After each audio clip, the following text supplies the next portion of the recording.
Poor little girl runs to the precinct and cries, "I don't want it." Officers panic and call 911.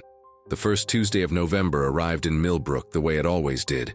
Quiet, predictable, wrapped in morning fog that clung to Main Street like an old blanket.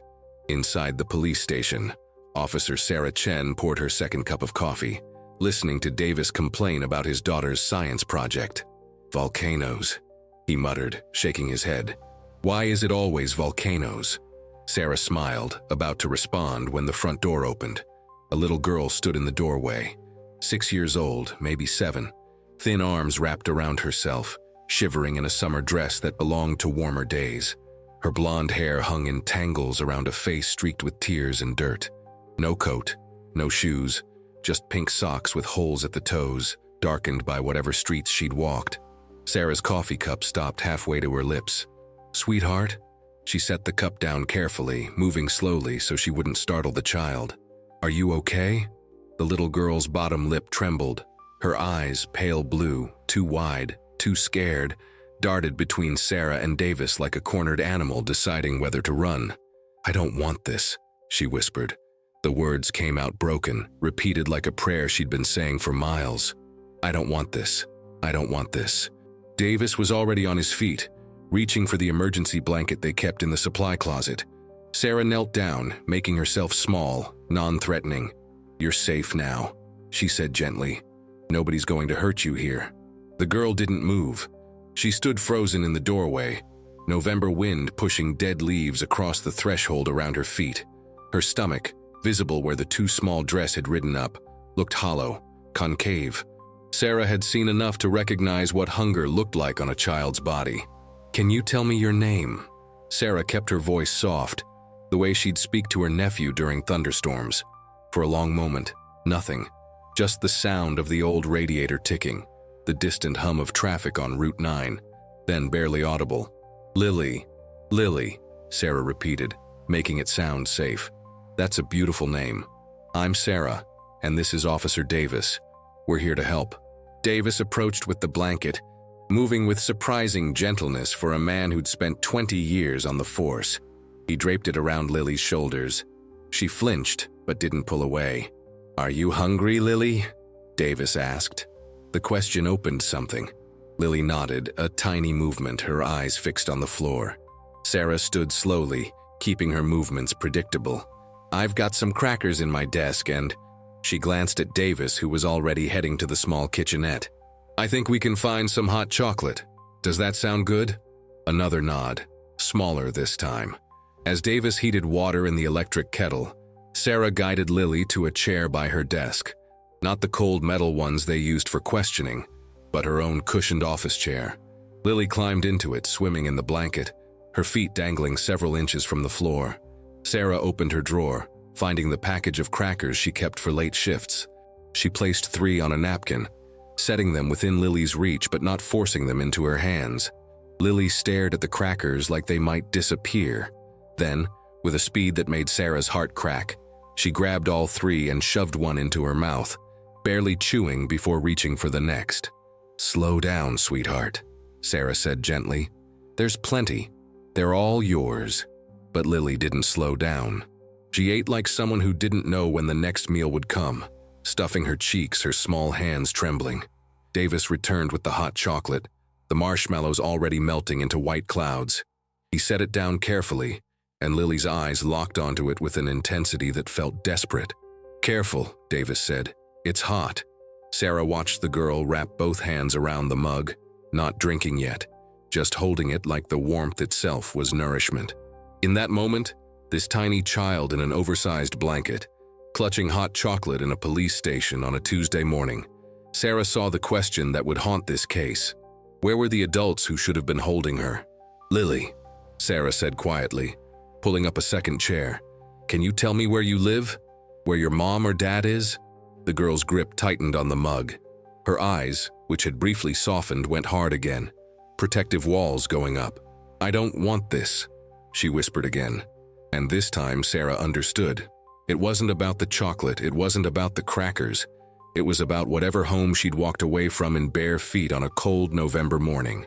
It was about whatever had been so bad that a 6-year-old decided being alone in the world was safer than being wherever she'd been.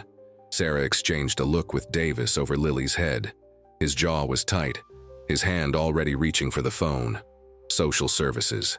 Child Protective Services. The machinery of rescue beginning to turn. But machinery took time, and this child was here now, shivering, starving, repeating words that sounded like they'd been said so many times they'd worn grooves into her soul. "You're going to be okay," Sarah said, though she wasn't sure if she was promising or praying. "We're going to take care of you." Lily finally took a sip of hot chocolate. A small sip, cautious.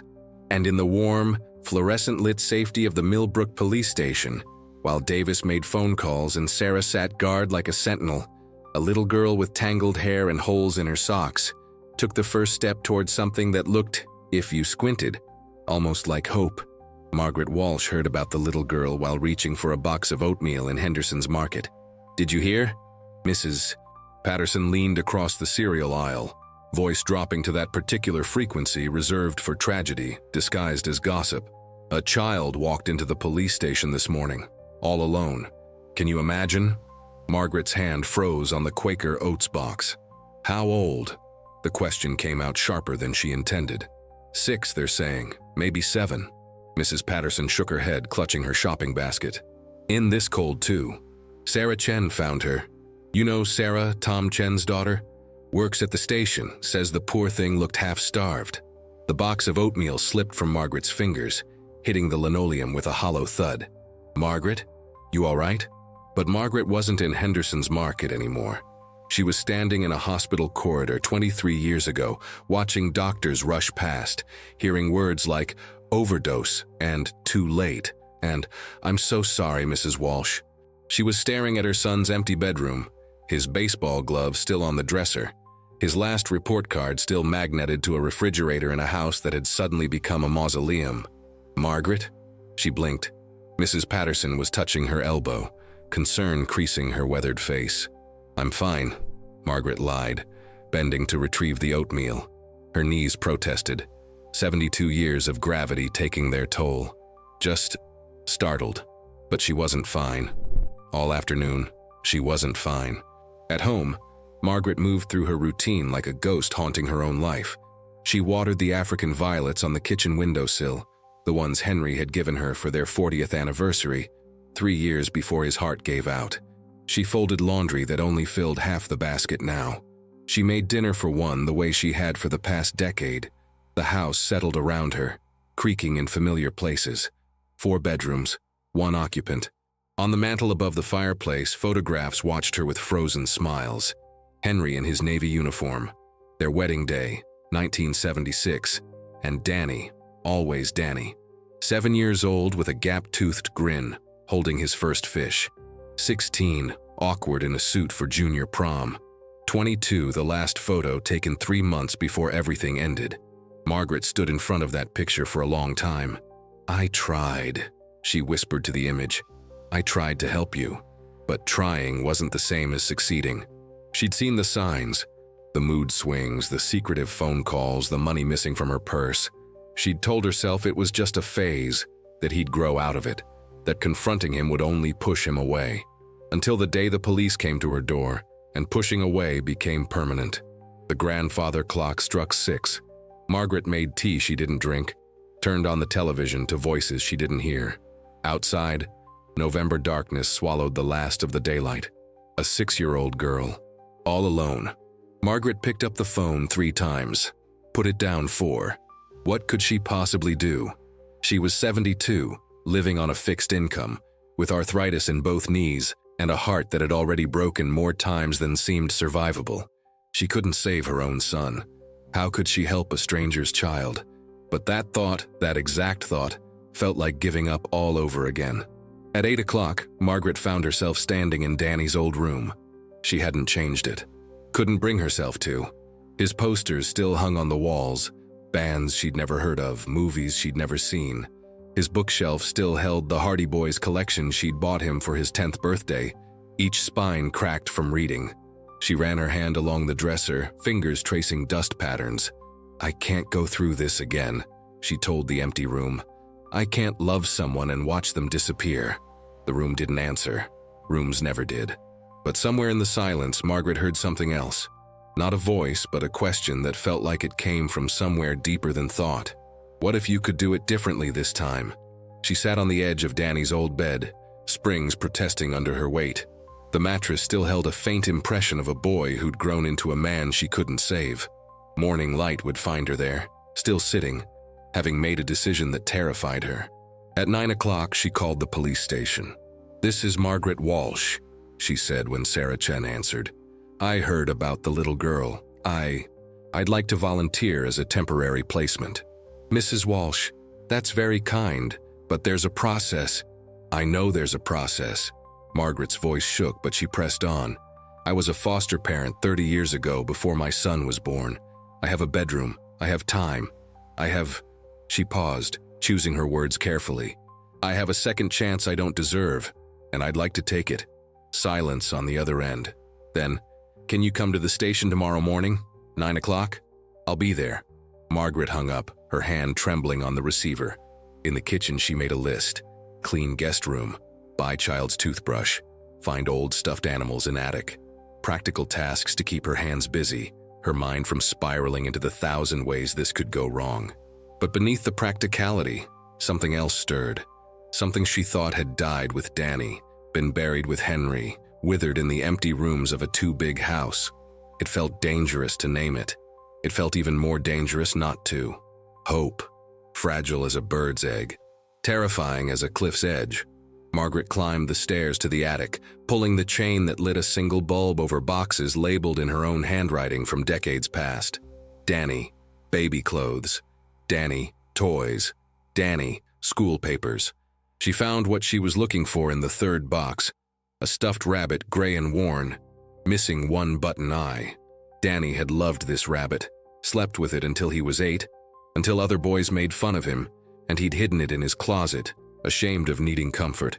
Margaret held it now, this relic of innocence, and made a promise to a child she hadn't met. "This time," she whispered, "I won't look away." The county temporary shelter smelled like industrial detergent and sadness. Margaret stood in the hallway, clutching a wicker basket covered with a checkered cloth, her heart hammering against her ribs like it was trying to escape. "She hasn't spoken much since yesterday," Sarah Chen said quietly, leading Margaret down the corridor. "Answers yes or no questions with nods. Won't make eye contact.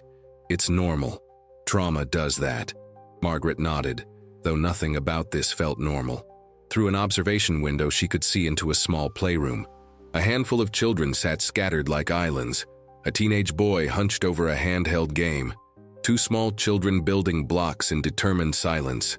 And in the corner, almost hidden behind a bookshelf, sat Lily. She was smaller than Margaret had imagined. Smaller than seemed possible for a living, breathing person.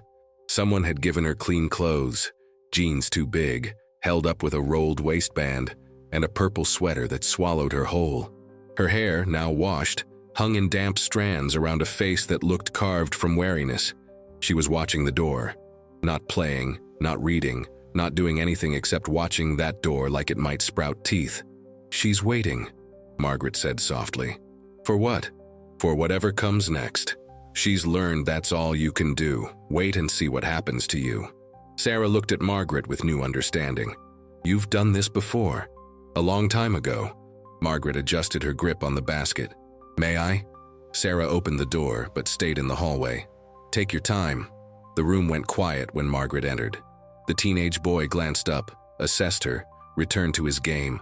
The block builders ignored her, but Lily's eyes tracked her movement with the intensity of a small animal calculating escape routes. Margaret didn't approach. Instead, she lowered herself onto the floor, a process that involved more grunting and knee-popping than she'd have liked, and sat with her back against the wall, about 10 feet from Lily's corner. She set the basket beside her and pulled back the cloth, revealing what was inside. A wooden jigsaw puzzle, pieces already separated, showing a picture of a garden full of sunflowers. Margaret began sorting pieces. Blue sky in one pile, green stems in another, yellow petals scattered between. 5 minutes passed, then 10. Lily hadn't moved, but her eyes had shifted from the door to the puzzle pieces. I used to do these with my son, Margaret said conversationally, not looking at Lily. He loved puzzles, said they made sense when nothing else did. All the pieces fit together if you just had patience. She found a corner piece, placed it in position. The hard part is the middle. That's where everything looks the same and you're not sure if you're getting anywhere. Another piece clicked into place, but you keep trying. Sometimes you get it wrong and have to start over. That's okay too. 15 minutes. The sky was taking shape now, a border of blue framing empty space. Margaret heard a small sound, fabric shifting. Peripheral vision caught movement. Lily had turned slightly, no longer pressed quite so hard against the wall. You can help if you want, Margaret said, still not looking directly at her. Or you can just watch. Both are fine. 20 minutes. Margaret's knees were screaming, but she didn't move. She found sunflower pieces, admired their painted detail. Then, so quietly Margaret almost missed it, Lily spoke. The rabbit. Margaret's hand stilled. What's that, sweetheart? Lily pointed at the basket with one small finger. Tucked beside the puzzle box was the gray rabbit from Margaret's attic, its missing button eye somehow making it look friendlier, more real. His name was Buttons, Margaret said. He belonged to my son. He's very old and very loved. Does he bite? The question broke Margaret's heart in the gentlest way possible. No, honey. He's stuffed with cotton and kindness. Would you like to hold him? Lily didn't answer, but she didn't say no. Margaret picked up Buttons, held him out at arm's length, close enough to reach, far enough to be a choice.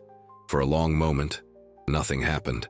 Then Lily uncurled from her corner, moving with the cautious slowness of someone who'd learned that sudden movements brought consequences. She crossed the space between them, 3 feet that might as well have been miles, and took the rabbit. Her fingers closed around the worn fabric. She brought it to her face, breathed in the smell of attic and lavender sachets and decades of storage. He's soft, Lily whispered. He is. Margaret returned to the puzzle, giving Lily space to exist without being watched. Would you like to help find the sunflower pieces? They're my favorite part. Another eternal pause. Then Lily sat down, not next to Margaret, but close enough, within arm's reach, within trust's fragile radius. She still held Buttons with one hand, but with the other she reached into the pile of pieces and pulled out a yellow petal. Here, she said, voice barely audible. Margaret took it with reverence, like receiving communion. Perfect.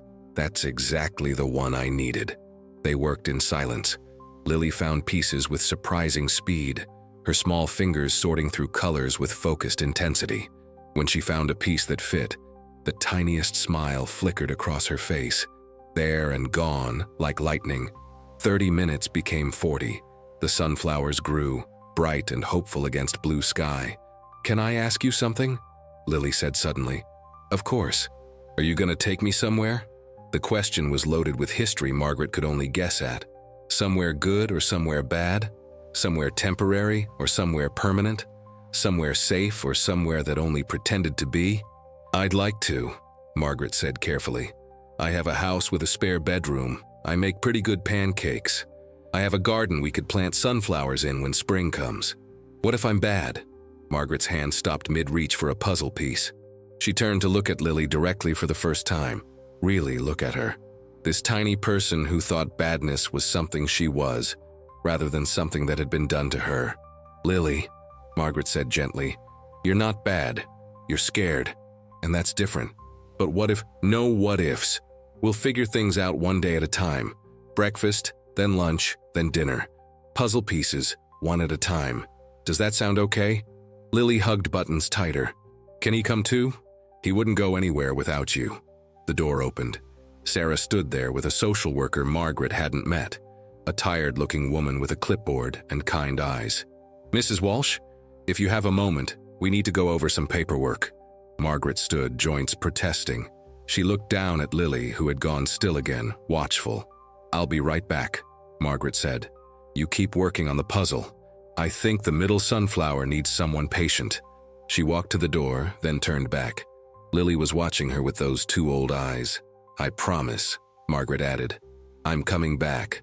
And in a room that had seen too many broken promises, Margaret Walsh made one more, hoping against hope that this time she could keep it. The car ride to Margaret's house took 12 minutes. Lily counted every one of them on her fingers, then started over, lips moving silently with numbers that seemed to anchor her to something solid. Margaret watched through the rearview mirror, hands steady on the wheel, heart anything but. The social worker had approved a 2-week trial placement. 2 weeks to prove she could do this. 2 weeks for Lily to decide if staying felt safer than leaving. 14 days. 336 hours. An eternity compressed into paperwork and signatures. Almost there, Margaret said softly as they turned onto Maple Street. The house with the blue shutters. That one's ours. Ours. The word felt presumptuous, but she'd said it anyway. Lily pressed her face against the window. Buttons clutched tight against her chest.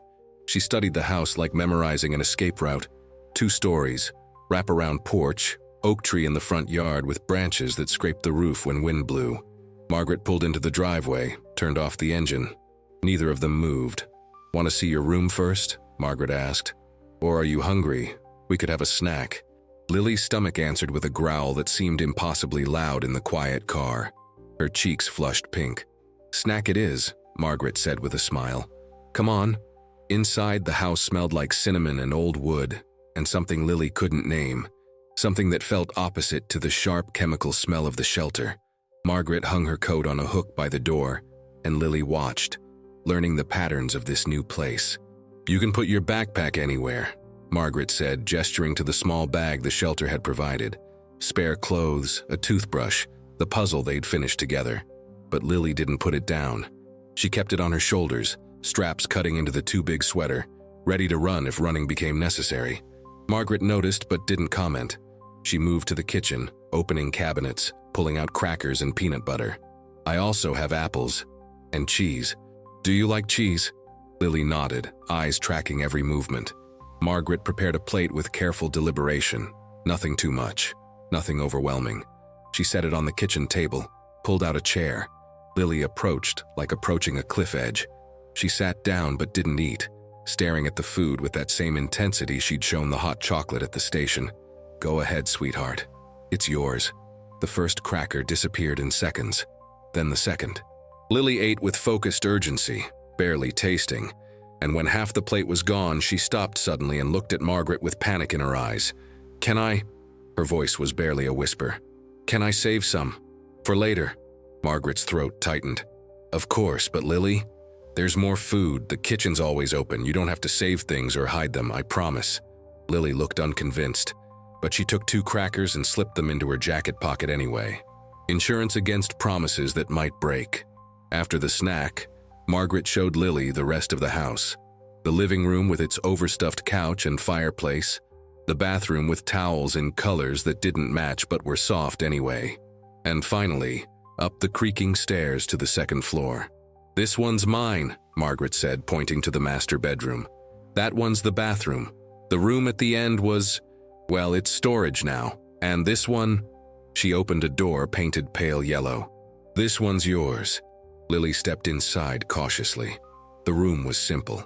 A twin bed with a quilt patterned with dancing flowers, a small dresser, a bookshelf with picture books Margaret had borrowed from the library. Curtains filtered afternoon light into something golden and safe. On the bed sat Buttons, positioned carefully against the pillow. "How did he?" Lily looked confused. "I brought him up while you were eating," Margaret said. "Thought he might like to see the room too."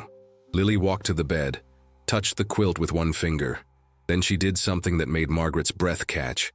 She kicked off her shoes and climbed onto the mattress, fully clothed, backpack still on, and curled into a ball facing the wall. Not sleeping, just, testing. Seeing if the bed was real, if the room would still be here when she opened her eyes. "I'll be downstairs if you need me," Margaret said quietly. "Take all the time you want." She pulled the door halfway closed, not shut, leaving light and escape routes open, and descended the stairs on tiptoe. An hour passed, then 2. Margaret busied herself with small tasks, folding laundry that didn't need folding, wiping counters already clean. She made chicken soup from scratch, the kind Henry used to say could cure anything from colds to broken hearts. The house filled with the smell of simmering broth and vegetables. At 6 o'clock, she heard footsteps overhead. Soft padding. The creak of the third stair from the top, the one that always announced visitors. Lily appeared in the kitchen doorway, backpack finally removed, but buttons firmly in hand. Her hair was mussed from the pillow, eyes heavy-lidded. "I didn't mean to sleep," she said, sounding guilty. "Sleep is good," Margaret assured her. "It means you felt safe enough. That's wonderful." Lily processed this, filing it away. "What's that smell?" "Soup. Are you hungry for dinner?" A nod. They ate at the kitchen table, Lily taking small, careful bites, glancing at Margaret between spoonfuls like confirming this was allowed. Margaret kept up gentle conversation, nothing that required answers, just words to fill the silence. "Tomorrow we'll go to the doctor," Margaret said. "Just a checkup to make sure you're feeling okay. Dr. Martinez is very nice. She has a turtle in her office named Sherman."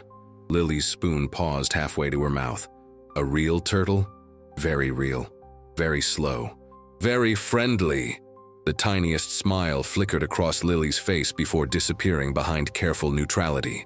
After dinner, Margaret showed Lily how the bathroom worked, which tap was hot, where the towels lived, how to lock the door from the inside if she wanted privacy. "Bath or shower?" Margaret asked.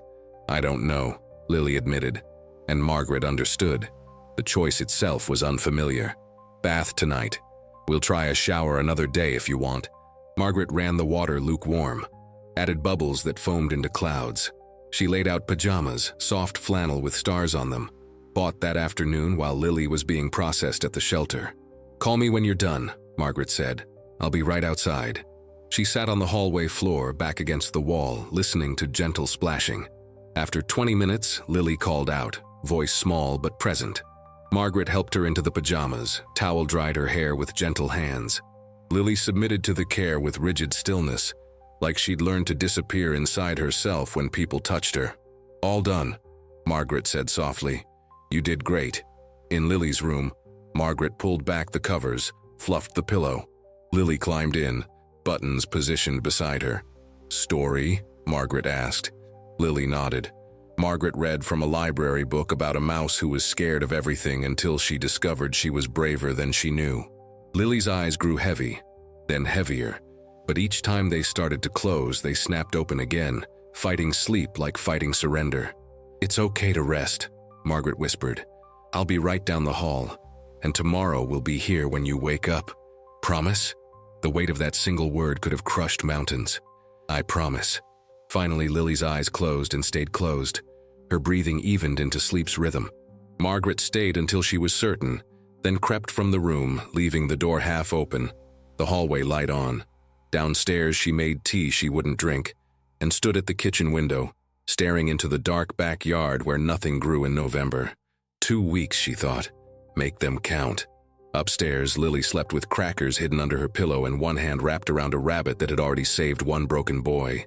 Maybe, Margaret hoped, it had enough magic left to save one broken girl too. The car ride to Margaret's house took 12 minutes. Lily counted every one on her fingers, lips moving silently with numbers that seemed to anchor her. Margaret watched through the rearview mirror, heart racing.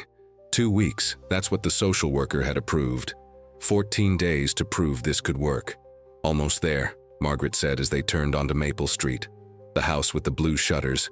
Lily pressed her face against the window, buttons clutched tight, studying the house like memorizing an escape route. Inside, the house smelled like cinnamon and old wood. Margaret hung her coat, and Lily watched, learning the patterns of this new place. "Hungry?" Margaret asked. Lily's stomach growled. Her cheeks flushed pink. In the kitchen, Margaret prepared crackers and cheese. Lily sat but didn't eat immediately, staring at the food with careful intensity. "It's yours, sweetheart." The first cracker disappeared in seconds, then another. Halfway through, Lily stopped suddenly, panic in her eyes. "Can I save some? For later?" Margaret's throat tightened. "Of course, but there's always more food here. You don't have to hide things." Lily looked unconvinced. She slipped 2 crackers into her pocket anyway. Upstairs, Margaret showed Lily her room. Pale yellow walls, a quilt with dancing flowers, books on a shelf. Buttons sat on the pillow. "How did he?" Lily looked confused. "I brought him up while you were eating." Lily climbed onto the bed, fully clothed, backpack still on, and curled facing the wall, testing, seeing if it was real. 2 hours later, Lily appeared in the kitchen doorway, backpack finally removed. "I didn't mean to sleep," she said, guilty. "Sleep is good. It means you felt safe." They ate chicken soup together. Lily took careful bites, glancing at Margaret between spoonfuls. "Tomorrow we see Dr. Martinez," Margaret said. "She has a turtle named Sherman." Lily's spoon paused. "A real turtle?" "Very real. Very slow." The tiniest smile flickered before disappearing. After bath time, Margaret read a story about a brave mouse. Lily's eyes grew heavy but kept snapping open, fighting sleep like fighting surrender. "It's okay to rest," Margaret whispered. "I'll be down the hall. Tomorrow we'll be here when you wake up. Promise?" The weight of that word could crush mountains. "I promise." Finally, Lily slept. Downstairs, Margaret stood at the window staring into the dark November yard. 2 weeks. Make them count. Upstairs, Lily slept with crackers under her pillow and one hand wrapped around a rabbit that had already saved one broken boy. Maybe it had enough magic left to save one broken girl too. Henderson's Market on Thursday morning was a gauntlet Margaret hadn't anticipated. She'd hoped for a quick trip, milk, eggs, bread. But small towns had long memories and longer tongues. "Margaret Walsh, is it true?" Mrs. Patterson cornered her by the dairy section, voice pitched low but carrying. "You've taken in that poor child from the police station?" Before Margaret could answer, 2 more neighbors materialized like summons had been sent. "At your age," Mrs. Chen, no relation to Officer Sarah, shook her head with practiced concern. "Don't you think that's a bit much?" Margaret's grip tightened on the shopping cart. Beside her, Lily had gone rigid, one hand clutching Margaret's coat, the other strangling buttons. "Lily needed a home," Margaret said evenly. "I have one. But what do you know about her background?" Mr. Henderson leaned across the checkout counter, lowering his voice like Lily couldn't hear. "These situations can be complicated." Lily's fingers dug deeper into Margaret's coat. Her breathing had changed, shallow, quick. "The only complication," Margaret said, voice steady as steel, "is that a child needed help and too many people drove past without stopping." The market went quiet. Margaret placed her items on the counter, including a box of chocolate chip cookies she hadn't planned to buy, selected entirely because Lily's eyes had lingered on them. Mr. Henderson rang them up in stiff silence. Outside, Lily finally exhaled. "Why were they looking at me like that?" Margaret knelt down, ignoring her protesting knees. "Because people are curious. Sometimes curiosity looks rude, but you didn't do anything wrong. They think I'm bad. They don't know you, and that's their loss." At the church that afternoon, Pastor Williams was kinder. He met them on the steps, smile genuine. "Margaret, and you must be Lily." He didn't reach to shake her hand, didn't invade her space. "We're glad you're here."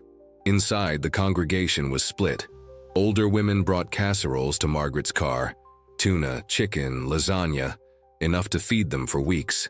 They spoke in warm whispers, squeezed Margaret's hand with understanding, but others whispered differently. Margaret caught fragments.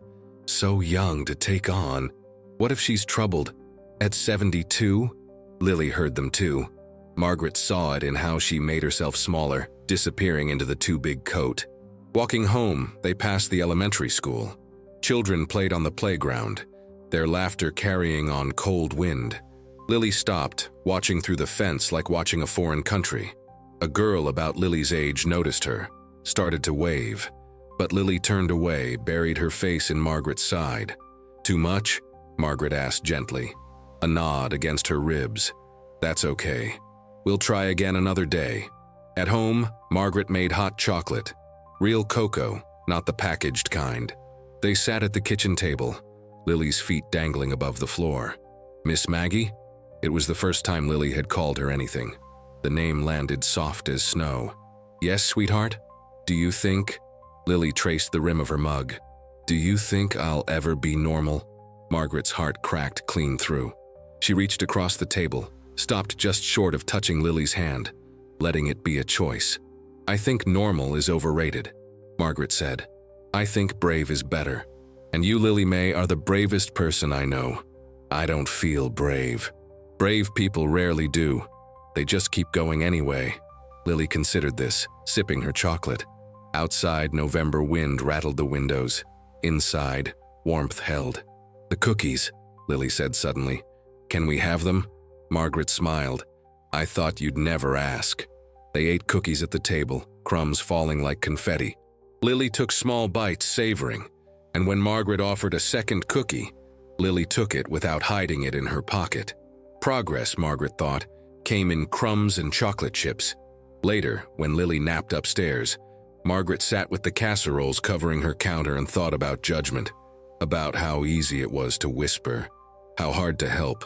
But in her house, their house, a little girl slept without hiding food under her pillow. And that, Margaret decided, was the only opinion that mattered. 3 weeks had passed since Lily arrived, and Margaret was learning to measure time differently, not in days, but in tiny triumphs that felt monumental. The first laugh came on a Tuesday.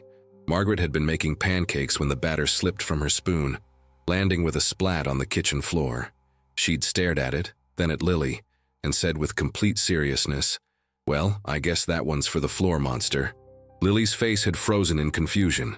Then, like sun breaking through clouds, her mouth twitched. A giggle escaped, small, surprised, quickly covered by her hand as if laughter itself was forbidden. But Margaret had heard it, had memorized it. "Did I just hear the floor monster laugh?" Margaret had asked, eyes twinkling. And Lily had giggled again, this time longer. Now, Friday afternoon, they sat cross-legged on the living room floor, the television playing cartoons Lily had never seen before. A rabbit character was trying to outsmart a hunter, failing spectacularly. Lily laughed, a real laugh this time, unguarded and bright. Margaret pretended to watch the screen, but really she was watching Lily, watching childhood try to bloom in soil that had been too long barren. "Miss Maggie?" Lily said during a commercial. Can I ask you something?" "Always." Lily picked at the carpet fibers, gathering courage. "Will you teach me to make cookies? Like the ones we bought?" Margaret's throat went tight. "I can do better than that. I'll teach you to make them from scratch, my grandmother's recipe." Lily's eyes went wide. "Really?" "Really. Tomorrow if you want. We'll make a mess and eat half the dough and probably burn the first batch." "Why would we burn them?" "Because that's the rule. First batch is always a sacrifice to the baking gods." Lily giggled again, and Margaret thought her heart might burst. Saturday morning arrived with flour clouds and sugar spills. Lily stood on a step stool at the counter, Margaret beside her, reading from a recipe card so old the ink had faded to ghosts. "Okay, now you crack the egg," Margaret instructed. Lily picked up the egg like it was made of crystal. She tapped it against the bowl. Too soft. "Harder, sweetheart. It won't break from that." Lily tried again. This time the shell shattered completely, egg and fragments tumbling into the bowl together. "Oops." Lily's face fell. "I ruined it." "Not ruined. We just fish out the shells. See?" Margaret picked them out carefully. "Mistakes are just part of learning. Besides, I once put salt instead of sugar in cookies. Your grandfather ate 3 before telling me." "Really? Really?" He said love made them sweet enough. Lily absorbed this, then plunged her hands into the dough with new confidence, mixing with fierce concentration. They shaped cookies, some perfect circles, others abstract blobs that Lily insisted looked like buttons. "That one's his ear," she said, pointing, "and that's his tail." While cookies baked, they sat at the table, licking spoons. Lily had a smudge of flour on her nose, dough in her hair. "Miss Maggie?" "Yes, love?" Lily traced patterns in spilled flour on the table. Do you think I could stay here? After the 2 weeks?" Margaret's breath caught. The trial period had actually extended to a month now, but the question remained, what came after? "I'm working on that," Margaret said honestly. "I'm talking to the social workers, filling out papers. It's complicated, but I'm trying. What if they say no? Then I'll try harder." Lily looked up, blue eyes searching Margaret's face for lies. Finding none, she nodded. The timer dinged. Margaret pulled out the cookies, golden brown, imperfectly perfect. "See?" Margaret said. "We didn't burn them after all. But you said the first batch always burns." "Maybe," Margaret smiled. "We're starting new rules." They ate warm cookies with cold milk. Lily carefully placed 3 cookies in a plastic container, no longer hiding them but saving them with permission. "For tomorrow," she explained. That night, after stories and tucking in, Lily called Margaret back from the doorway. "Miss Maggie, thank you." "For what, sweetheart?" "For letting me mess up the egg and for making new rules." Margaret's vision blurred. "Any time, Lily, any time." Downstairs, Margaret found a drawing on the kitchen table. Crayon on paper, 2 stick figures, one tall and one small, holding hands. Above them, in Lily's careful letters, "Family." Margaret hung it on the refrigerator with a magnet shaped like a sunflower. Outside, December approached with cold breath and dark evenings. But inside, something warm was growing. Fragile as first frost flowers, but growing nonetheless. Margaret touched the drawing gently. "Family," she whispered, correcting the spelling only in her heart, because the shape of the word mattered less than the feeling behind it. The first snow fell on a Tuesday in early December, transforming Millbrook into something from a storybook. Margaret woke to find Lily already at the window, nose pressed against the glass, breath fogging the pain. "It's so white," Lily whispered, wonder in her voice. Margaret's knees ached worse than usual, the cold settling into joints like an unwelcome houseguest. She made coffee slowly, gripping the counter for support when she thought Lily wasn't looking. But Lily saw everything. "Does it hurt?" she asked at breakfast. "Just the weather," Margaret said lightly. "My bones are old friends with winter, but they don't always get along." Lily absorbed this quietly, filing it away.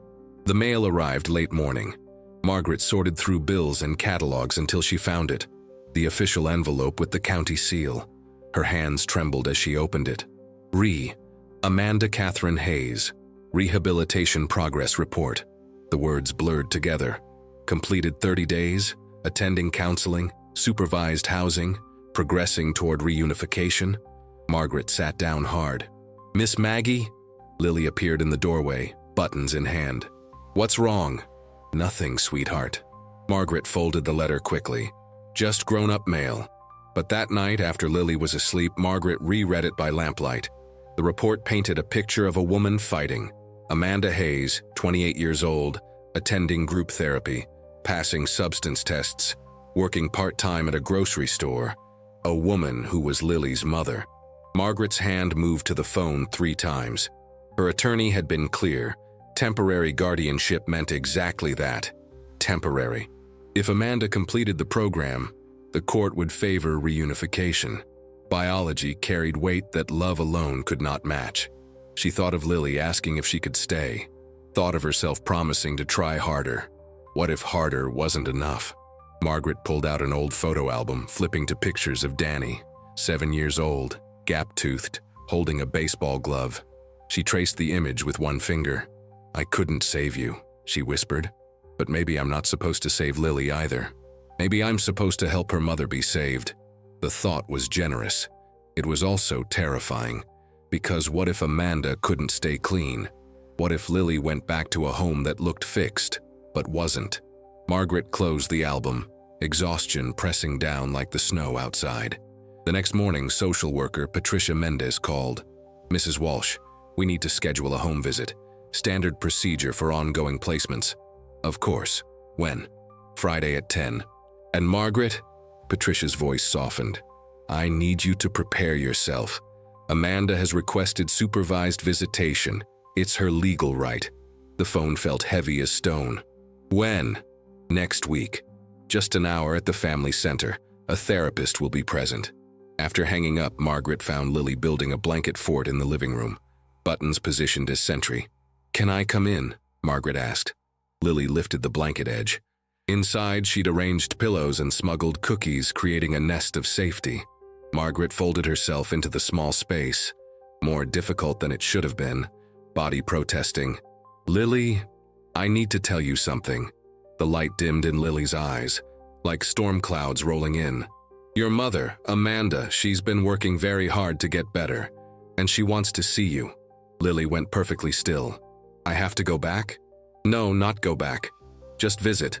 For an hour. Someone will be there the whole time to make sure you're safe." "I don't want to." "I know, sweetheart." "Can you come?" Margaret's heart shattered. "I'll be right outside the whole time, I promise." Lily pulled buttons close. buried her face in worn gray fabric. When she looked up again, her eyes held something ancient and resigned, the look of a child who'd learned that what she wanted rarely mattered.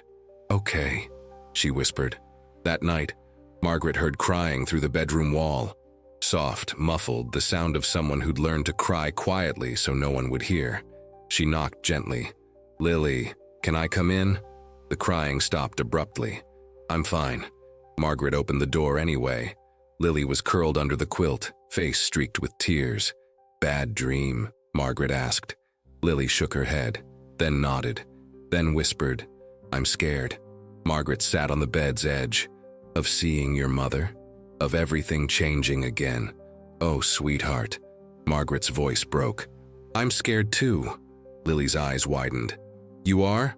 "Terrified, but being scared together is better than being scared alone, don't you think?" Lily considered this, then scooted over, making room. Margaret lay down beside her, something her back would punish her for tomorrow, and Lily curled against her side. "Will you stay?" Lily asked. "Until you fall asleep." "No. Will you stay? Forever?" The question hung in the darkness, impossible to answer honestly. "I will fight," Margaret said finally, "with everything I have to make sure you're safe and loved. That's the only promise I can make right now." Lily's breathing eventually evened into sleep. Margaret stayed until her own body screamed for mercy, then crept back to her room. She stood at her window, watching snow fall in the streetlight's glow, and prayed to a God she sometimes doubted. "Please, not again. I can't lose another child." Outside, winter deepened. Inside, the clock ticked toward a Friday that felt like Judgment Day. December arrived with purpose, bringing decorations to Millbrook's Main Street, and a question Margaret hadn't anticipated. "What's Christmas?" Lily asked, watching Mr. Henderson string lights across his store. Margaret's hand stilled on the shopping cart. "You've never celebrated Christmas?" Lily shrugged, a gesture that meant maybe, or I don't remember, or we don't talk about before. That evening, Margaret descended into the basement, searching through boxes labeled in Henry's neat handwriting. She found it in the third box. The Christmas tree, artificial but beloved, each branch holding decades of memories. "Want to help?" Margaret called upstairs. Lily appeared at the basement door, cautious. Together they hauled the box to the living room, Margaret's back protesting but her heart overriding the pain. Branch by branch, they built the tree. Lily worked with focused intensity, making sure each piece fit perfectly before moving to the next. "Now comes the best part," Margaret said, opening a smaller box. Ornaments. Each one had a story. The glass angel, Henry's mother's, survived 3 moves. The wooden train, Danny's first ornament carved when he was 2 weeks old. The snowflake made from popsicle sticks, Danny's kindergarten art project, glitter still shedding after 40 years. Margaret held each one, and Lily listened to their histories like listening to scripture. "This one," Margaret said, touching a silver bell. "Henry gave me our first Christmas together. He said every time it rang, it was saying, 'I love you.'" She hung it low where Lily could reach it. Lily tapped it gently. The bell sang, soft and sweet. "I love you too," Lily whispered so quietly Margaret almost missed it. Margaret's vision blurred. She pulled Lily into a hug, the first real one Lily had permitted, and felt small arms wrap around her waist, holding tight. When they separated, Margaret wiped her eyes and smiled. "Want to make your own ornament?" At the kitchen table, Margaret spread out construction paper, glue, markers, glitter. Lily worked with fierce concentration, tongue poking out the corner of her mouth. 20 minutes later, she held up a paper star covered in gold glitter, with careful letters written in marker, "Family." "It's perfect," Margaret breathed. "Absolutely perfect." They hung it in the center of the tree, right where everyone could see it. That Saturday, the supervised visit loomed like a shadow. Patricia Mendez arrived at 9:30 to drive them to the family center. Lily wore her best dress, purple, with flowers, and held buttons so tight his seams might split. "Remember," Margaret said at the door, "1 hour, I'll be right outside." The family center smelled like disinfectant and coffee. A therapist named Dr. Reeves, young, kind eyes, gentle voice, greeted them in the waiting room. "Lily, your mother is very excited to see you." Lily pressed against Margaret's leg. Margaret knelt, joints cracking. "You're so brave, and I'll be right here when you come out." Dr. Reeves extended her hand. After a long moment, Lily took it. Margaret watched them disappear down a hallway and felt her heart go with them. 60 minutes felt like 60 years. Margaret sat in a plastic chair, hands clenched, praying prayers without words. Through a window, she could see a playground, empty in December cold. Finally, the door opened. Lily emerged, face unreadable, buttons clutched tight. "How was it?" Margaret asked carefully. Lily didn't answer until they were in the car, Patricia up front, making polite small talk about the weather. Then, so quietly only Margaret could hear, "She looks different." "Different how?" "Tired, sad." Lily paused. She said she was sorry. Margaret squeezed Lily's hand. That night, Lily was quieter than usual. She picked at dinner, stared at the Christmas tree with distant eyes. At bedtime, she asked, "Miss Maggie, if someone says sorry, does that fix everything?" Margaret sat on the bed's edge. "No, sweetheart. Sorry is a start, but fixing things takes time and actions. Sorry is just the first word in a very long sentence. What if the sentence doesn't have a good ending? Then we write a different one. Together." Lily processed this, then reached under her pillow, pulling out something she'd hidden there, a drawing from the visit. 2 stick figures, one big and one small, with a heart between them.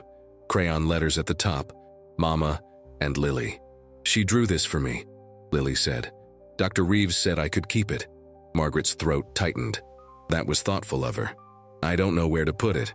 The truth hung unspoken. "I don't know where she fits anymore." "How about the drawer of your nightstand?" Margaret suggested. "Safe, private, yours to look at when you want." Lily nodded, tucking the drawing away.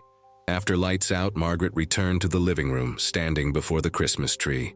The family star glittered in the colored lights, next to ornaments holding ghosts of Christmases past. She touched Danny's wooden train, then Lily's star. "I don't know how this ends," she whispered. "But please let her be okay, whatever that means." The tree lights blinked red, green, gold. No answers, just presents. Outside, the first real winter storm began, covering Millbrook in silence. Inside, roots were forming, fragile, uncertain, but growing nonetheless. January brought bitter cold and an envelope that made Margaret's hands shake. Notice of court hearing, custody review.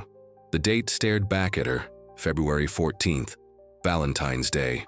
The irony felt cruel. Margaret called her attorney, Mary Thornton, who'd been practicing family law since before Lily was born. "What does this mean?" Margaret asked, though she already knew. "It means Amanda has completed 90 days of her program. The court will review her progress and determine next steps." Mary's voice was professional but kind. "Margaret, you need to prepare yourself. If she's stayed clean, if she has stable housing, the court favors reunification. Even if Lily doesn't want to go back, Lily is 6. The court considers her feelings, but parental rights carry significant weight." After hanging up, Margaret sat at the kitchen table staring at nothing. Upstairs, she heard Lily playing, talking to buttons in that private language children used when they thought no one was listening. That afternoon, Lily came home from her first day of pre-kindergarten, backpack bouncing against her shoulders. Margaret had finally enrolled her after weeks of preparation. Gentle visits to the school, meeting the teacher, practicing routines. "How was it?" Margaret asked, helping her out of her coat. "Okay." Lily's voice was carefully neutral. "Just okay?" Lily pulled a paper from her backpack, a worksheet with alphabet letters. She'd traced them perfectly, each one precise. "Miss Cooper says I'm smart," Lily said quietly, like she wasn't sure if believing it was allowed. "Miss Cooper is absolutely right. There's a girl named Emma, she shared her crayons." Margaret's heart lifted. That was kind of her. She asked if I wanted to play tomorrow. Lily looked up, uncertainty clouding her eyes. "Can I?" "Of course you can, sweetheart." That night, Margaret began drafting a letter to the judge, writing, crossing out, rewriting. How do you explain in legal language what love looked like? How it sounded like laughter over burnt pancakes, felt like small arms hugging tight, tasted like cookies made from a grandmother's recipe. She wrote until midnight, filling pages with inadequate words. The next morning, Lily noticed the papers spread across the table. "What's that?" Margaret hesitated, then chose honesty. "I'm writing to a judge, someone who makes important decisions." "About me?" Yes. Lily was quiet for a long moment, pushing cereal around her bowl. Then she slid from her chair, disappeared upstairs, returned with crayons and paper. She drew with fierce concentration, 2 figures holding hands, a house with blue shutters, a Christmas tree visible through a window. At the top, in letters that wandered across the page, "Don't forget me." She pushed it across the table to Margaret. "For the judge," Lily said. "So he knows." Margaret's vision blurred completely. She folded the drawing carefully, reverently. "I'll make sure he sees it." That week brought 3 more supervised visits. Each time, Lily returned quieter, more withdrawn. She'd sit by the Christmas tree, still up, though January had come, and stare at the ornaments without seeing them. After the 3rd visit, Margaret found her in the bathroom, frantically washing her hands under scalding water. "Lily, that's too hot. I need to be clean," Lily said, voice rising. "I need to be good. Maybe if I'm good enough." Margaret turned off the water, wrapped Lily's red hands in a towel. "You are good enough. You're perfect exactly as you are. Then why does everything keep changing?" The question was too big for easy answers. Because grown-ups make decisions that affect kids, and sometimes those decisions are hard and complicated and not fair. Margaret knelt down. "But here's what I know. You are not responsible for fixing grown-up problems. You're responsible for being 6 years old, for learning and playing and making friends like Emma. But what if I have to leave?" There it was, the fear that haunted every moment. "Then you'll take all our memories with you," Margaret said, throat tight. "Every cookie we baked, every story we read, every laugh.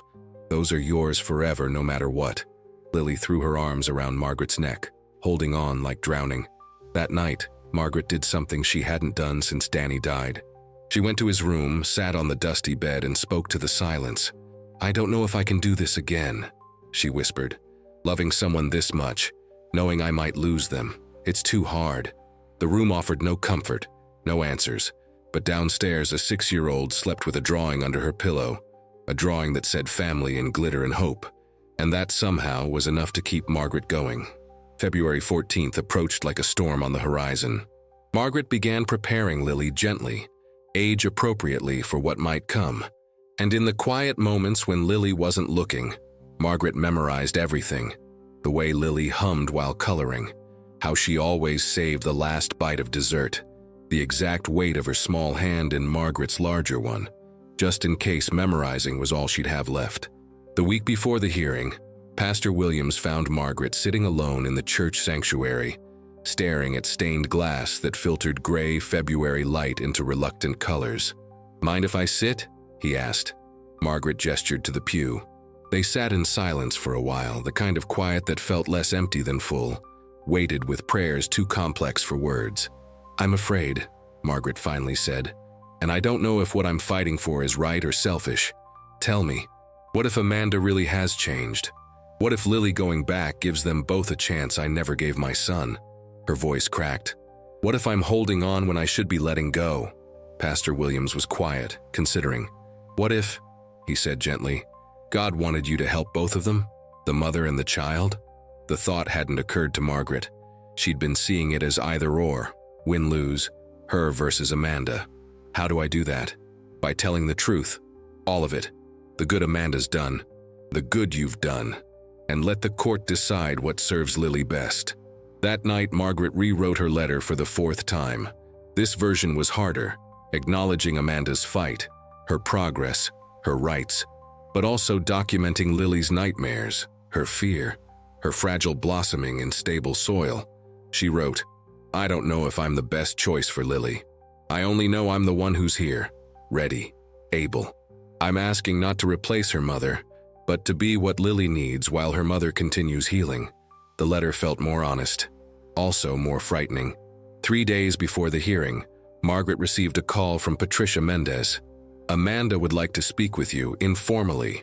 Would you be willing?" Every instinct screamed no, but Pastor Williams's words echoed.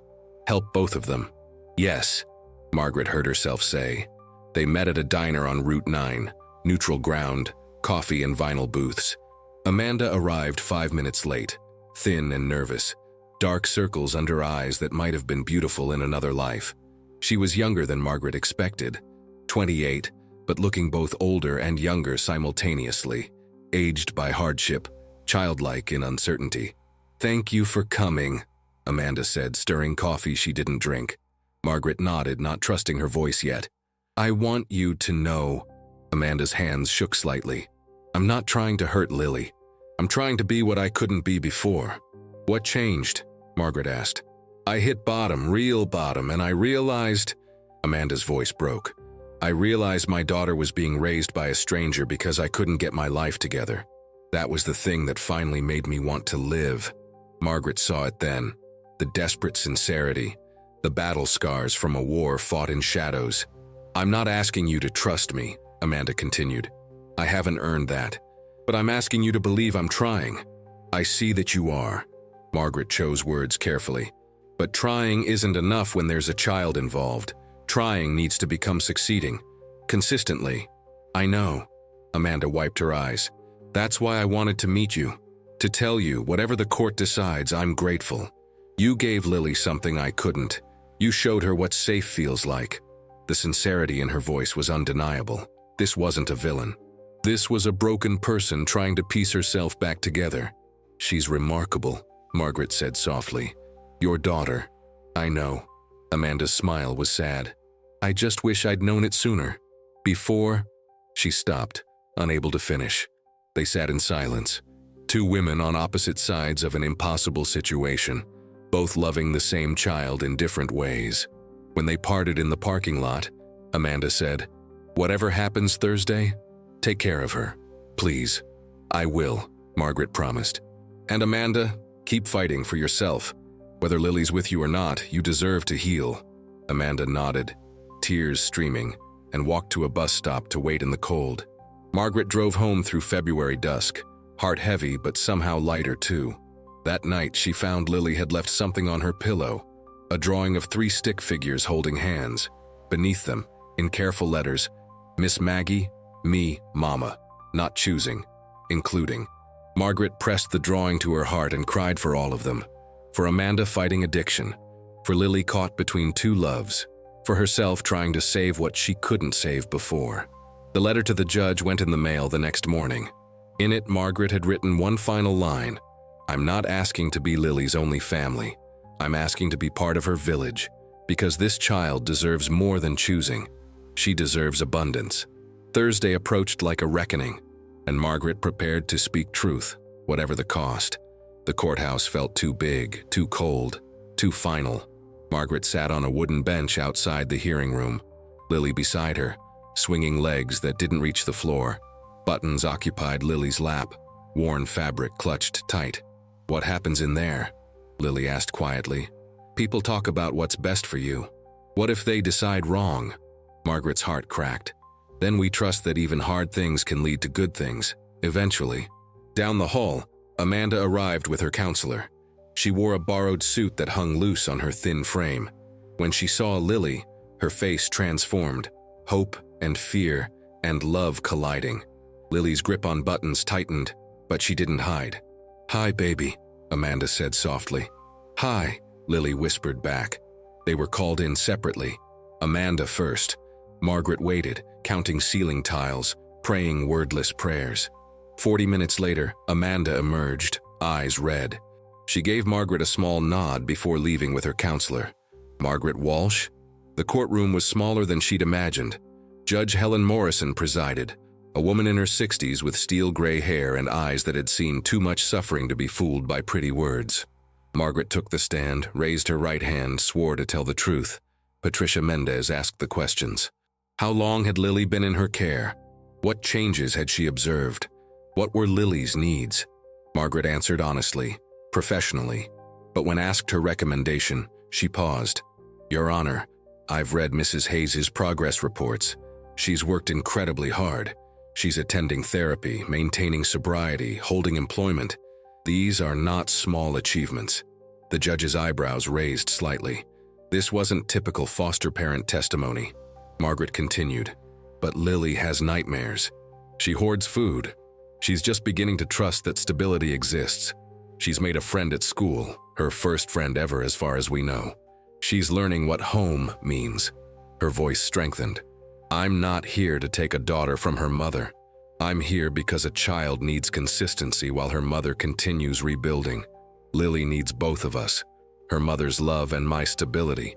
She deserves a village, not a choice between two people who care about her. Judge Morrison made notes, face unreadable. Then Amanda was called to testify. Margaret watched from the gallery as Amanda approached the stand, trembling but determined. Mrs. Hayes, the judge said, tell me why you believe you're ready to resume custody. Amanda took a breath. When she spoke, her voice shook but held. Your Honor, I can't undo what I did. I can't give my daughter back the childhood I stole from her. Tears streamed down her face. I was broken. I let substances matter more than my own child.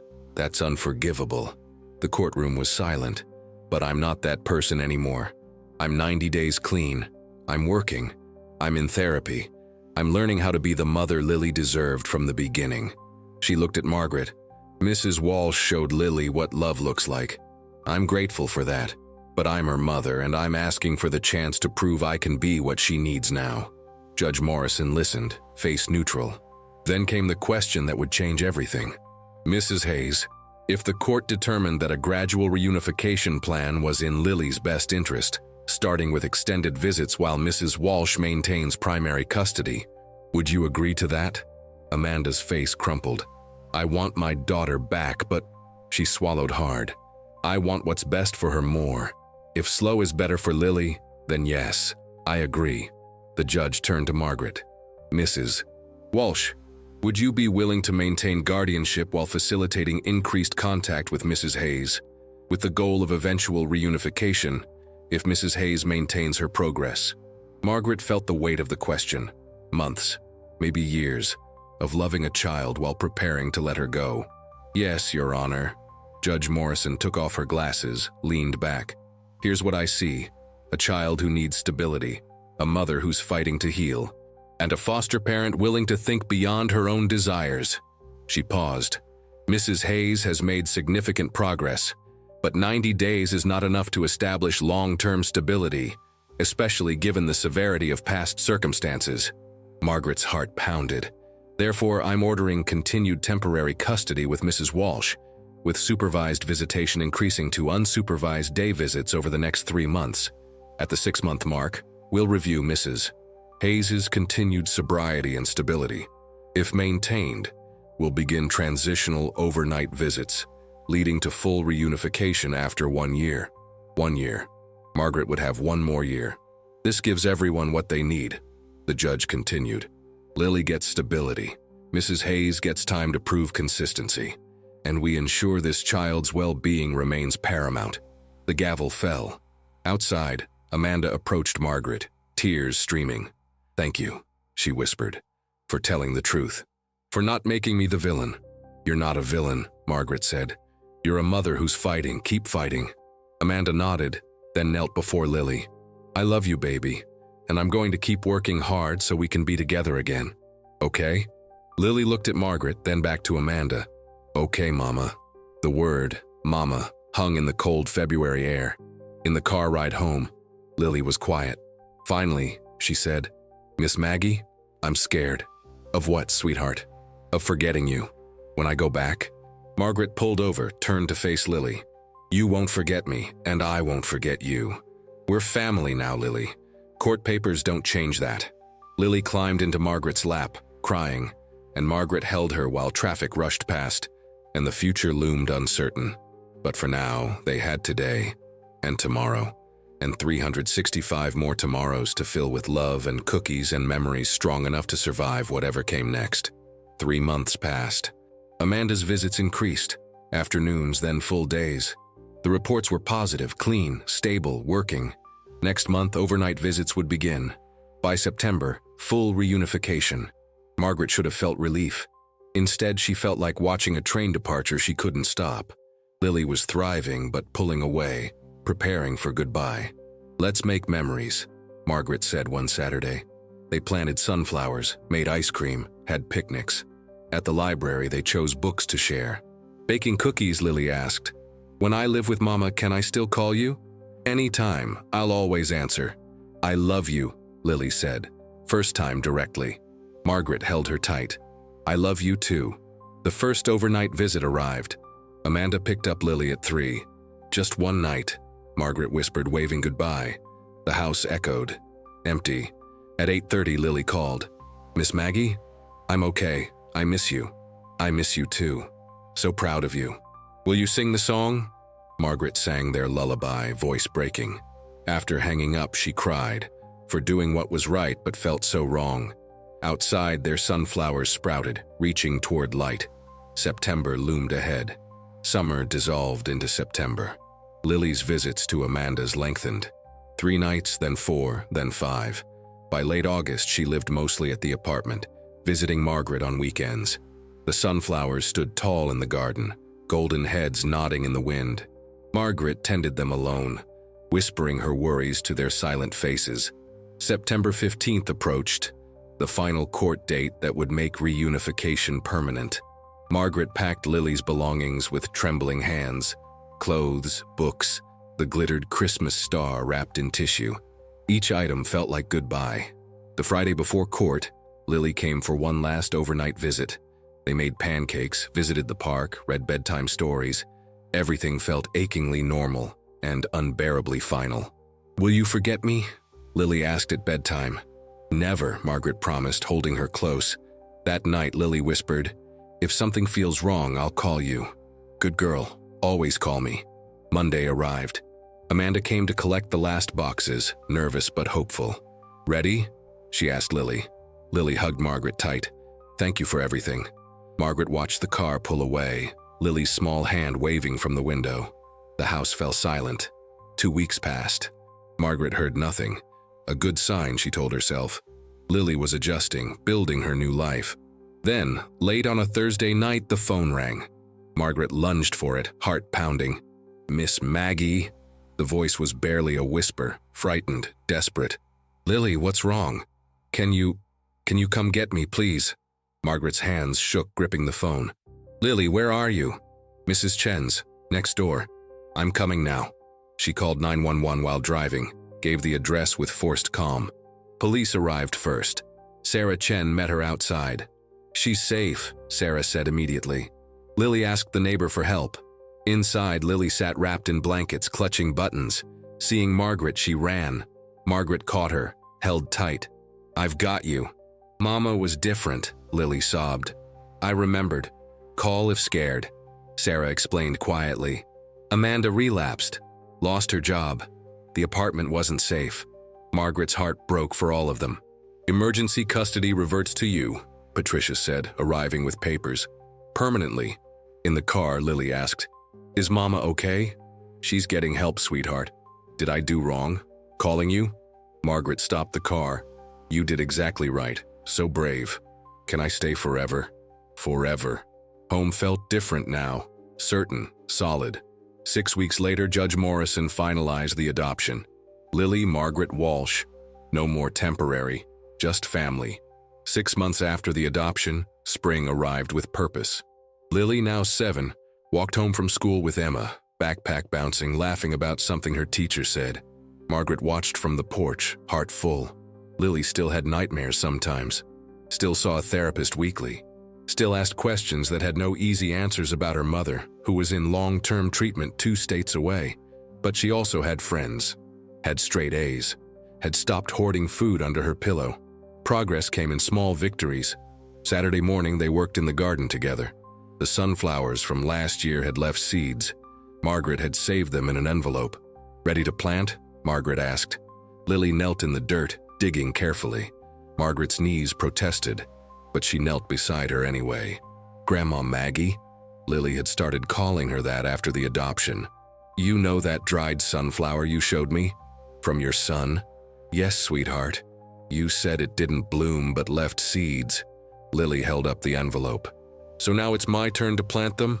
Margaret's vision blurred. Our turn. Lily took 1 seed from the old envelope, 1 from the new packet, planted them side by side. What if they don't grow? Then we plant again. You taught me that, remember? Lily smiled. The real smile that came easier now. I did. You did. They watered the seeds together, sun warm on their backs. Later, on the porch swing, Lily leaned against Margaret's shoulder. "Grandma?" "Yes?" "Thank you for not giving up on me." Margaret kissed the top of her head. "Thank you for not giving up on me either." The garden held only dirt and promise. No flowers yet, just potential waiting for time and care. "Think they'll bloom?" Lily asked.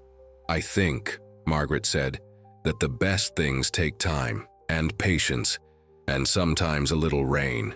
And love, especially love."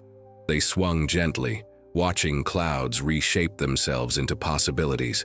Inside, the Christmas star still hung on the refrigerator, glitter fading but message clear. Family. Not perfect, not without scars, but real and enough. And in the garden, beneath soil and hope, seeds waited for their season, ready to bloom when the time was right, just like the girl who planted them.